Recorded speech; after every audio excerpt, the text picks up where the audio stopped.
The Kohinoor diamond, an infamous symbol of India's colonial history, is to be cast as a symbol of conquest as a part of a new display of Britain's crown jewels at the Tower of London. The display is set to open to the public in May of this year and will explore the history of the Kohinoor through a combination of objects and visual projections.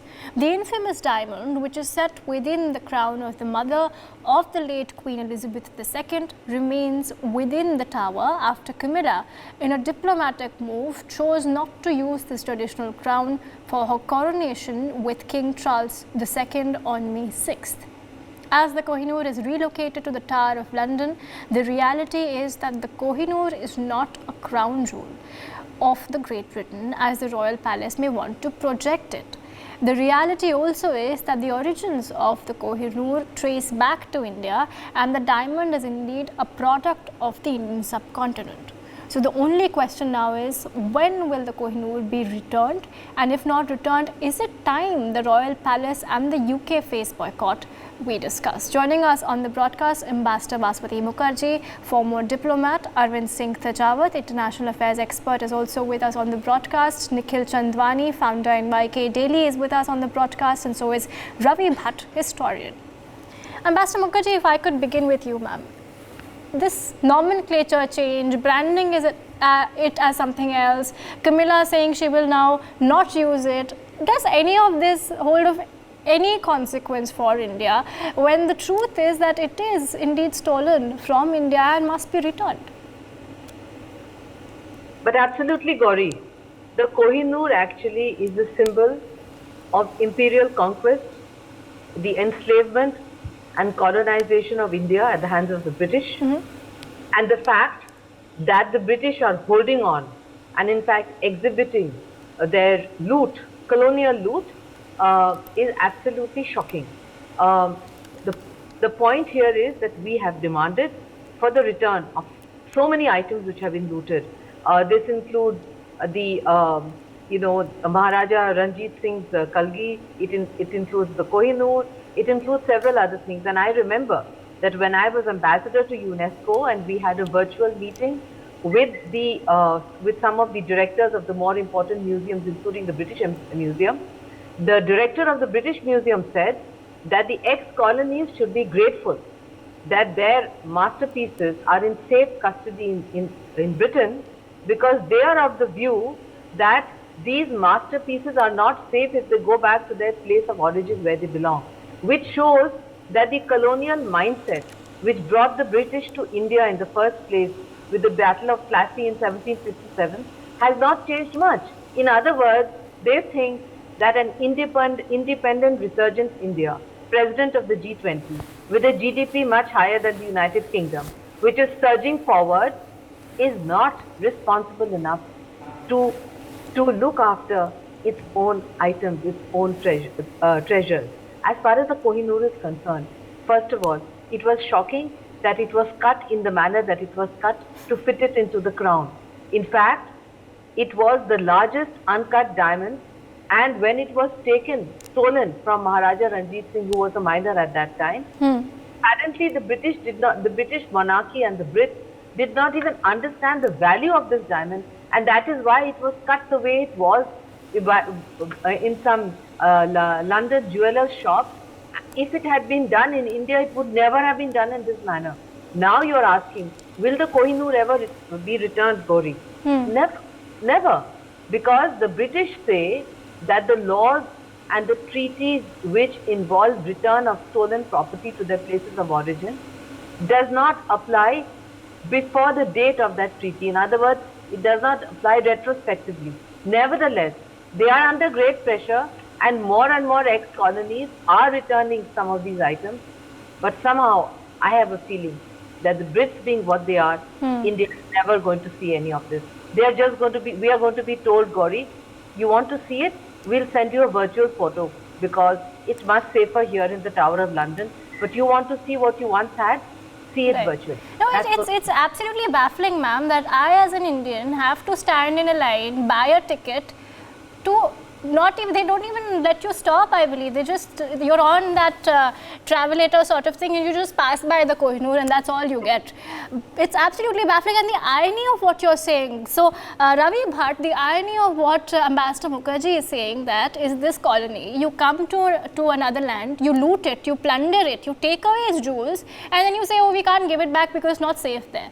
You were the ones who stole it in the first place. So I don't understand this logic at all, Ravi Bhatt. Well, Gauri, I say I'm very much amused by the the logic which the Britishers they come out with, that probably they are still living with the values of middle ages. The reason is that time it was there that you have the force, you have the power, you go and loot something. But if you call yourself a civilized nation, then you must understand, you must live up with the civilized values, not with the set of values which were prevalent in the Middle Ages.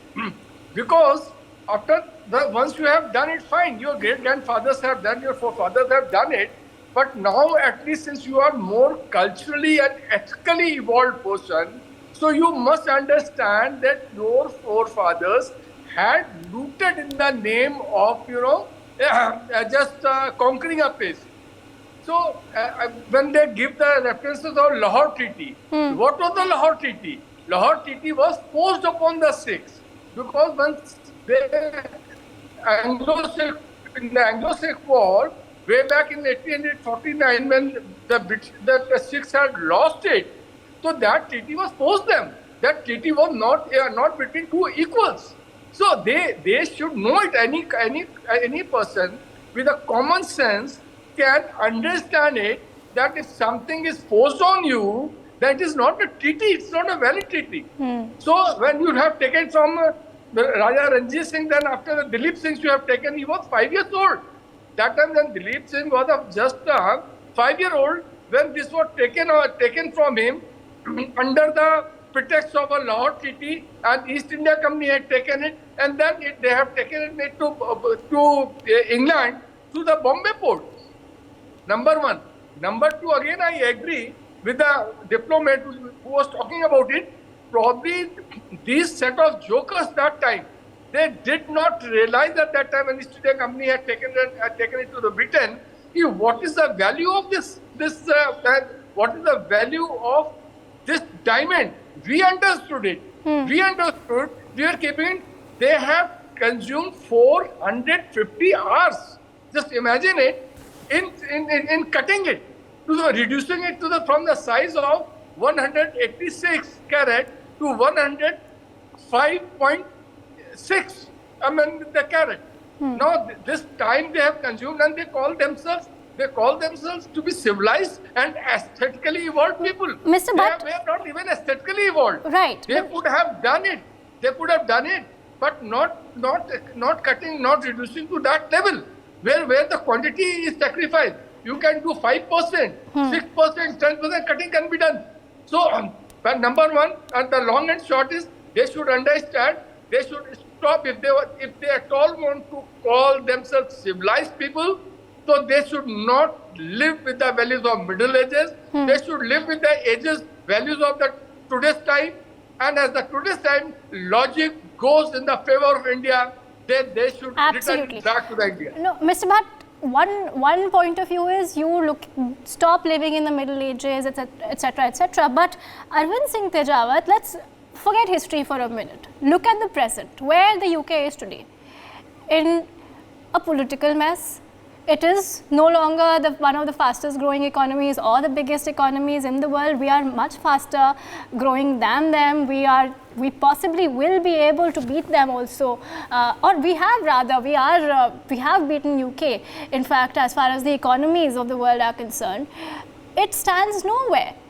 And in that context also, having this sort of superior outlook and superiority complex, what does this tell us about us? In fact, it should be us, the young people, actually standing up to them and tell them, hello sir, you are nowhere anymore, and stop this ridiculous logic of, oh, we can't give you back, it's not going to be safe in your country. I'm agree with you, and I must say that it's not a superior complex; it's an inferiority complex. The India has a great tradition of donating to the needy and the beggars. Of course, please mind that I'm not using the beggars for the UK or the any other European country who looted during the colonization of the different countries in Asia and South Africa. So I'm not using word for them because I suppose it doesn't suits any academicians of the India. And I suppose that the India is having more beautiful diamonds here than the Kohinoor. We are having a very intelligent and the people who really did a sacrifice in their life and they really did something for their country. So more beautiful diamonds in a form of scientists and academicians and many other people who worries for the countries.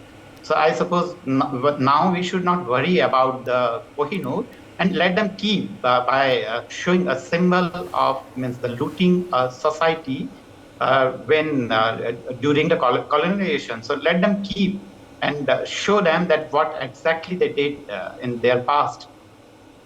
Right. So what I believe. Okay. Yeah. Nikhil Chandwani, founder NYK Daily. Nikhil, you've been with us on these kinds of broadcasts for a number of times now, and you're someone who tracks this very closely. You've studied this, you've researched this. Help us understand what exactly are we looking at here? Because a lot of people don't get the gravity of it. They don't understand the kinds of jewels and gems India had stolen, and in fact they rest with the British and many more colonies, so to speak. So last time when we were there, we were discussing Rishi Sunak, and now I want to discuss UK's economy. It's falling right now. It's faltering. The doctors are in London protesting against the government. Yeah.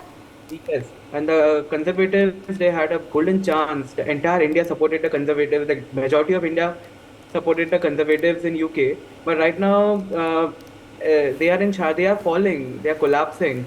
And I feel that years down the line, they will be giving us Kohinoor to take a loan from India. That's the situation of UK right now. So yes, they are falling, and nothing can be done because they are living in the past, as ma'am rightly said, and they are just trying to hold on to that past, and they want that superiority feel. We were the invaders, we were the one who took it from you, and this belongs here. You don't deserve it. However, wait for a few years, they'll give it back to India for their economy to survive. Similar thing happened with Pakistan, and I don't want to deviate from the issue, but there are a lot of loud cry in Pakistan where people are ready to give India POK back in return for some loan amount. And similar situation will be in UK. Okay, so interesting points. Ambassador Mukherjee, then, you earlier said that you don't have very high hopes of the British and you don't think that it will be returned anytime soon. So, is another way to go about it is we have these kinds of conversations, not just here in India, but internationally. We make it known to the world what the British have done and make it so embarrassing and shameful for them to even display that piece of jewel or even flaunt it like they usually do, because we see some sort of a beginning of that happening with Camilla saying, no, I won't wear the crown. Do you think that is now the way to go about them, just shame them for it? First of all, Gauri, Camilla saying yes or no is irrelevant. Yeah. Camilla has no status at all. She may have had other reasons for not wearing that crown, which would weigh very heavy on her head, since the ghost of Lady Diana would be hanging around while she is being coronated. And by the way, he's going to be King Charles III, not second. The first one, by the way, was executed. Huh? Right. It's a very unfortunate name he has. Now, let me come back to the Kohinoor. There is a UNESCO international treaty to which United Kingdom is party to, which is called the Return of Stolen Property to their places of origin. And as I said, the Brits and other colonial powers have refused to return property, saying that the date of the treaty is the date from where if the property was stolen, after that it would return. The reason I am telling you that it will never be returned is because when I was Joint Secretary Europe West, the Ministry of External Affairs, and Mr. Jaswant Singh was External Affairs Minister, our High Commission spotted the Kalgi of Maharaja Ranjit Singh in the Victoria and Albert Museum. I was instructed to call in the British High Commissioner and ask him to return. I was against it. I said that it will immediately disappear. I am an astrologer, Gauri, but what I predicted happened the very next day. We called in the British High Commissioner. We said we've seen the Kalgi. We asked for his return. The next day it disappeared. And I was told later that it is still hidden in the basement of the Victoria and Albert, it's called V&A Museum in London. For that reason, I'm saying that this Kohinoor, which was, as has been rightly pointed out by my co-panelists, hacked brutally because they thought this is too large a diamond for the monarch to wear. The monarch will get a headache wearing it. And so they hacked it. It shows their level of civilizational understanding of what they had. They hacked it and hacked it and hacked it and made it much, much smaller to fit it into the crown so that the monarch, who obviously has a small head, although a big ego, can wear it at his coronation. So the point here is, Gauri, that under those circumstances, even if they are totally down and out, they will never return the Kohinoor because they will never accept that it's part of colonial loot. They will never apologize for what they have done to us, for the Great Bengal famine where 10 million Indians died of starvation, for Jallianwala Bagh, for all the atrocities and for all their stolen loot. They will never apologize to us.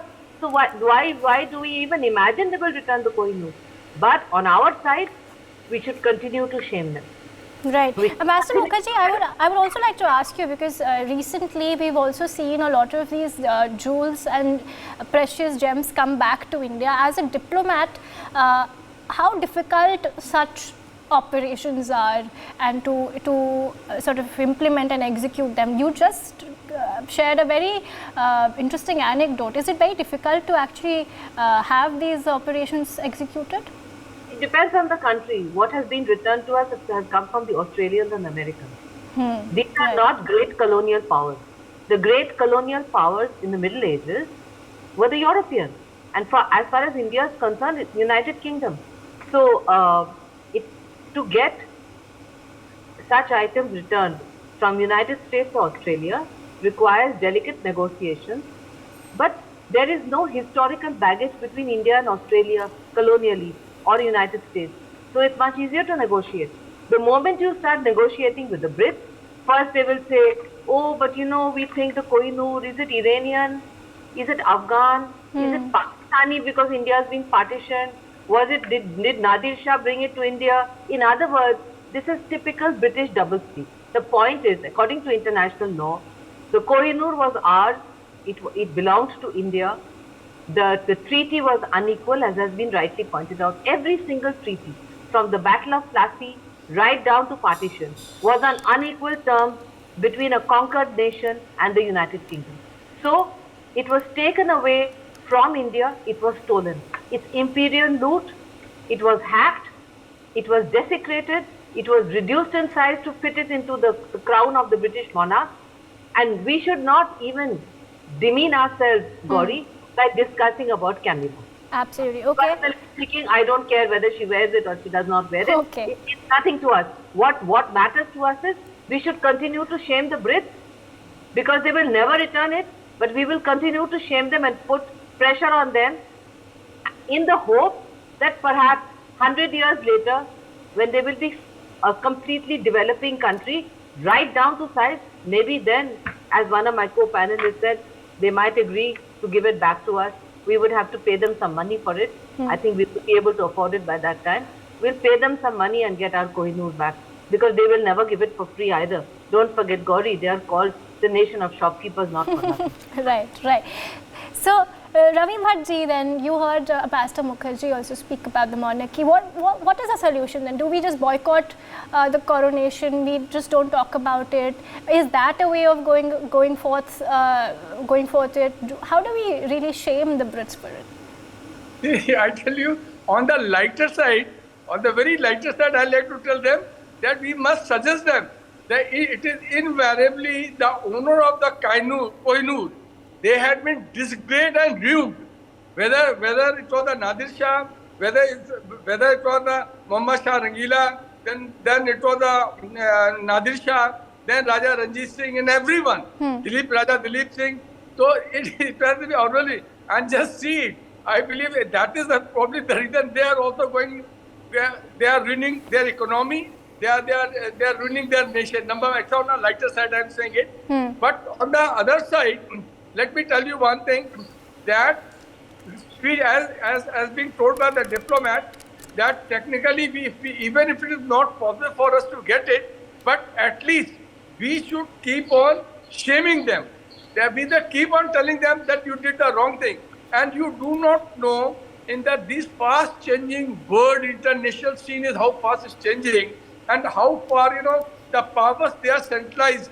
They are from one center to another center, and with the twists and turns of event, you never know when they need it so badly.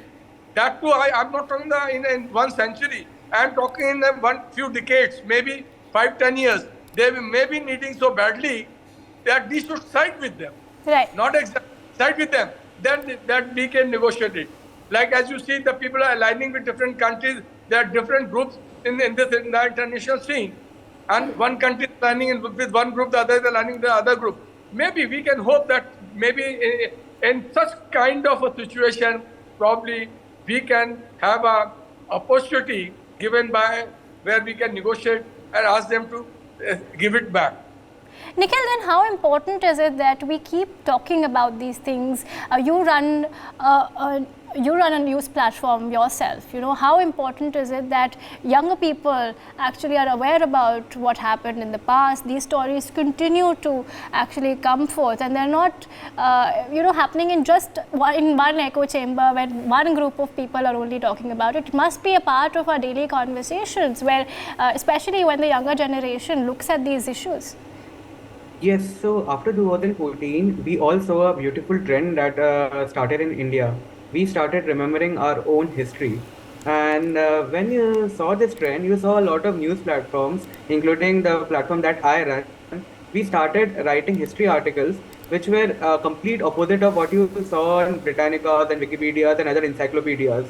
So these platforms were a primary source of history back in the day, because I am a 1993 born, and when I was in my 8th and 10th grade, I was apologizing every day for being an Indian, for being Hindu, because that's what was taught to us on Wikipedias.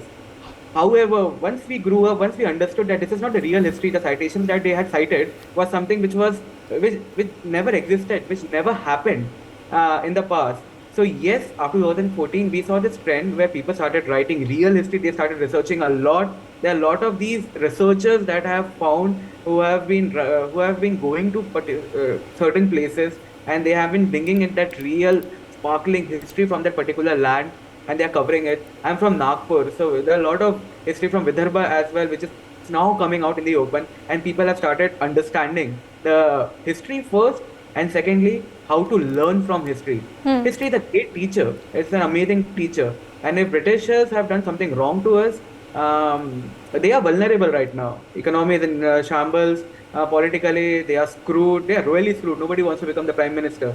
And everybody is on ground protesting. They need us more than we need them right now. Right. And even now, if they are not able to negotiate, then they are foolish. They are not selfish, they are foolish right now, because years down the line, they'll regret this decision of not returning the Kohinoor back to India, even though if they are not public about it. Okay. Wait, history is a great teacher, and time is the best, time is the greatest invention when it comes to, karma theory. Right. Yeah. I'm completely out of time, but before we wrap, Mr. Tejawat, it's not just about this particular issue. Later today, we'll also be talking about what they did in Ireland, etc. But, Ambassador Mukherjee pointed this out, and she said, we need to continue to talk about what happened in Jallianwala Bagh, what happened in the Bengal famine, what happened in the Bloody Sunday. So we need to keep reminding the Brits of their own history. How important is that? Quick last 2 minutes. Right. Means the most of the people, or maybe the diplomats, might not be agree with me by boycotting the UK, but I suppose that we can boycott UK by not to purchase the weapon and spend the same money on the Indian health and education sector.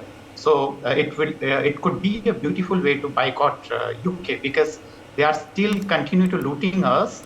They looted us in a colonial period and by selling their weapons and unnecessary products, which is not useful for our society. So by stopping purchasing those things, we can boycott them, what I believe, Gauri. All right. We've unfortunately completely run out of time. I'd like to thank all our panelists for joining us on this discussion. For more such videos, subscribe to the NewsX YouTube channel, hit the bell icon.